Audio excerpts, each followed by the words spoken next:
ఒకటి nature based solutions like mangroves, casuarina plantation, dune nourishment అంటే మన అడవులు, సరుగుడు తోటలు, మరి ఇసుక తెనుల సంరక్షణ వంటి బయోషీల్స్.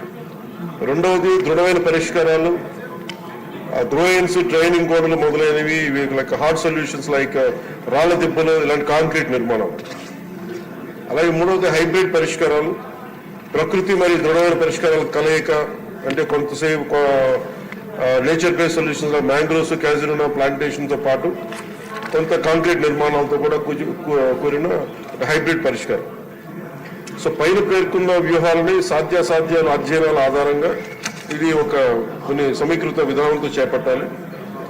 నాగావళి మరియు వంశధార నది సంగమ ప్రదేశాల్లో తీర ప్రాంత కోతను నియంత్రించడానికి ముందస్తు సాధ్యాసాధ్యాలను అధ్యయనం చేయాలని, మరి వివిధ మండలాల్లో ఫిషింగ్ జెట్టీలు నిర్మించడానికి శ్రీకాకుళం జిల్లా యంత్రాంగం 10/9/24 తేదీల లేఖ ద్వారా చెన్నైలోని జాతీయ తీర ప్రాంత పరిశోధనా కేంద్రానికి డైరెక్టర్ను కోరడం జరిగింది. జాతీయ పరిశోధనా కేంద్రం బృందం రాష్ట్ర ప్రభుత్వ అధికారులతో కలిసి 2/11/24 ఈ ప్రాంతాన్ని సందర్శించి నాగావళి నది ఉత్తర